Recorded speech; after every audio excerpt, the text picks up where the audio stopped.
The chill of dawn clung to the clustered rooftops of Hof like a damp shroud as young Franz Schmidt walked beside the guards who had come for him. Frost glazed the cobblestones, the air held the stillness that only winter mornings possess, as though the world were holding its breath. Franz kept his eyes lowered, not because he feared stumbling, but because he feared meeting the gaze of his neighbors. He already knew what he would see in them: pity from some, suspicion from most, and in a few, thinly veiled disgust. Not for anything he had done, but for what they said he was destined to become. He had been born into a curse, one he did not earn and could not escape.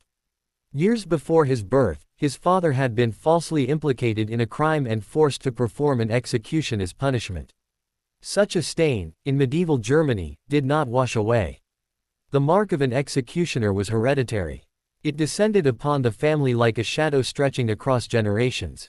And so, even before Franz could walk, the town whispered about the role he would one day take, one that he himself dreaded. As they approached the scaffold standing stark against the pale sky, Franz forced himself to raise his head. The wooden structure, ominous even in silence, loomed above him with a grim authority. He felt his stomach twist. He had walked past this platform countless times as a child, always avoiding looking at it directly, always pretending it was just another piece of the town. Today, it was no longer something to avoid. Today, it was his classroom. The crowd had gathered earlier than usual. People wrapped in wool cloaks murmured among themselves, casting glances at the boy being led forward. The whispers rose like insects buzzing in tall grass. "That's the Schmidt boy, poor lad, born into blood. He'll grow cold like the rest of them." Franz's cheeks burned. He wished he could speak, explain that he didn't want this life, that he dreamed of becoming a healer, that he had once spent hours gathering herbs and mixing tinctures with the old apothecary who humored his childish fascination. But words would change nothing. The law had chosen his path, not his desires. The master executioner stood waiting at the foot of the scaffold. A broad man with graying hair, a thick beard, and eyes that held nothing but exhaustion. Yet his movements were controlled, intentional. He watched Franz approach with neither warmth nor hostility, only the stern acceptance of a man used to duty. When the guards stepped aside, the master executioner stopped Franz with a raised hand. "Steady hands," he said quietly, his voice roughened by years of shouting over crowds. "Steady hands are the difference between dignity and suffering. Learn that, and you'll learn everything." Franz nodded stiffly, though the man's solemn words unsettled him. This was the closest thing to encouragement he would hear. Training began immediately. Not with swords or ropes, but with observation. The master explained each tool and each method in matter-of-fact tones, as though teaching carpentry or tailoring. To Franz, the explanations were surreal, half frightening, half hypnotic. The precision required, the knowledge of anatomy, the practiced motions, it was far more meticulous than he had ever imagined. Executioners were not savage brutes, as the villagers often whispered. They were technicians of finality. But no amount of technical understanding eased the weight that lay heavy in Franz's chest. As days turned into weeks, Franz spent long hours in the training yard behind the executioner's lodge. He practiced with wooden swords at first, then with dulled steel.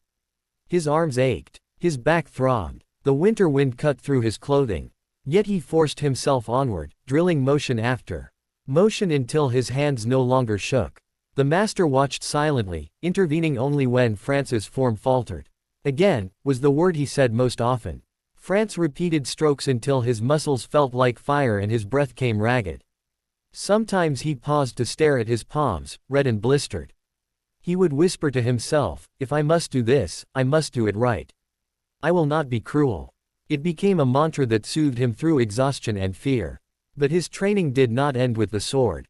The master insisted he study anatomy from a thick, weathered manuscript. Drawings of bones, sinews, and joints filled its yellowed pages. Though he had once studied such things out of a desire to heal, he now studied them for the opposite reason. But even here, he sought dignity in knowledge. Precision is mercy, the master reminded him again and again. Village life offered no refuge. Children who had once played with Franz now avoided him. Mothers pulled their sons away when he passed. Merchants hesitated before accepting his coin, though they dared not refuse outright.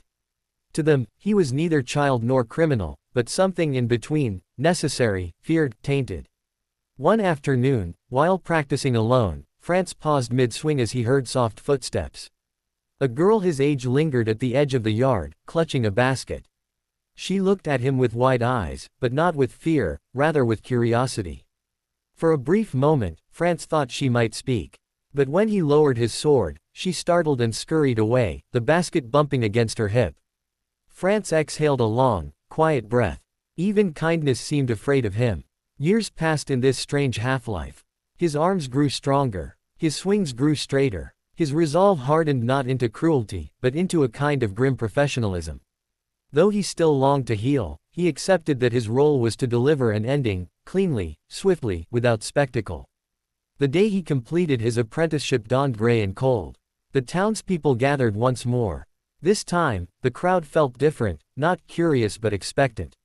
A real executioner stood before them now, not a boy.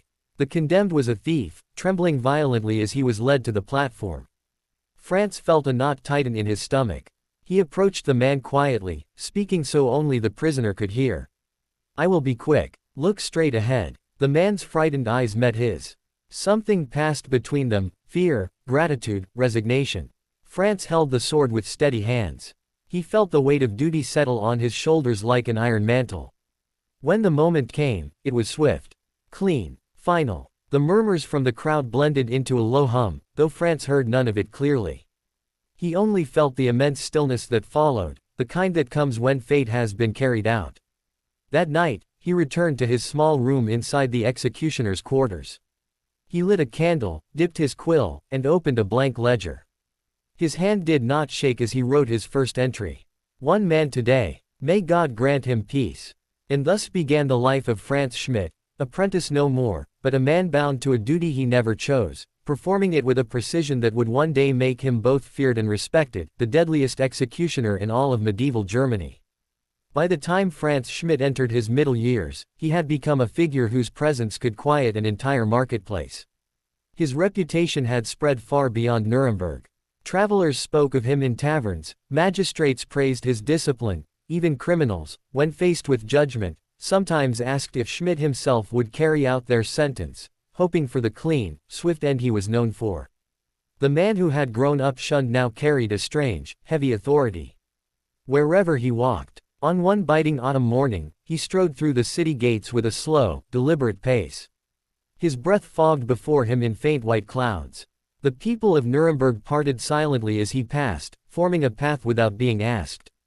Children tugged at their mothers' sleeves and whispered questions, but the mothers only hushed them, casting uneasy glances at the sword wrapped in crimson cloth at Schmidt's side. He kept his eyes forward, as he always did. He had learned long ago that looking at the crowd too closely only reminded him of what he had lost: ordinary life, normal friendships, the comfort of anonymity. Yet he also understood that his duty required distance. Familiarity blurred judgment. Attachment weakened precision. And precision was the only thing keeping him from becoming like the brutes the people imagined executioners to be. The scaffold had been erected in the center of the marketplace, a wooden platform framed by ropes and posts. Merchants who would normally be shouting prices at this hour now stood silently behind their stalls, watching Schmidt approach. The atmosphere felt strangely heavy, as though even the air anticipated what was to come. Today's condemned prisoner had committed a crime that had left the entire region on edge. The people wanted justice, but what they truly wanted was spectacle, something to point to later and say, "I saw it with my own eyes." Punishments in medieval cities were as much public reassurance as they were sentencing. Schmidt, however, saw it differently. He stepped onto the platform and took a moment to inspect every inch of it.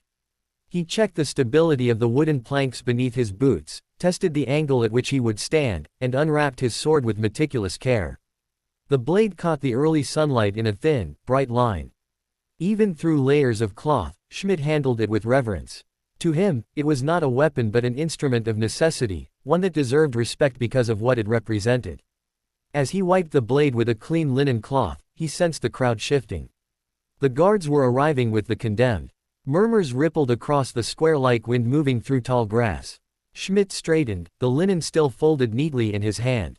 The prisoner emerged between two guards, shackled at the wrists, pale-faced, and trembling visibly. His eyes darted left and right as though seeking escape, though he knew none existed. The weight of judgment pressed down on him with each halting step. Schmidt watched him quietly, observing the fear in the man's shaking hands and the unsteady movements of his feet. He recognized that fear, it was universal. In every condemned person he had ever met, he had seen this same look. Terror mingled with disbelief, the mind wrestling with the reality that time had run out. It was the executioner's duty to guide that final moment with calm. The guards led the prisoner to the center of the platform. The murmuring crowd grew louder, leaning forward, eager for what they believed they deserved to witness.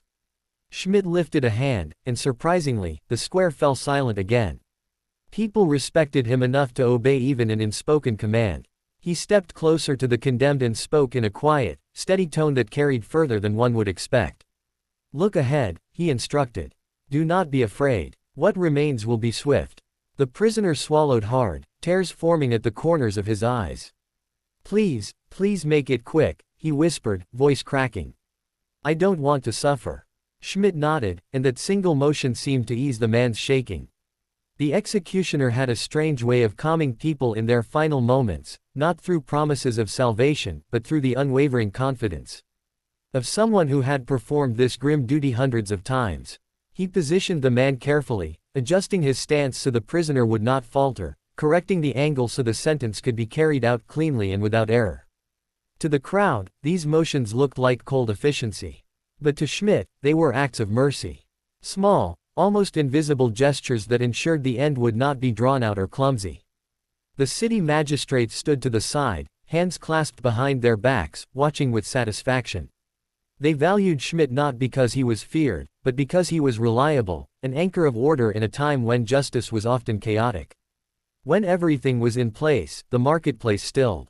The sound of a distant church bell marked the hour. Schmidt's breath slowed. The prisoner squeezed his eyes shut. A long silence settled over the square.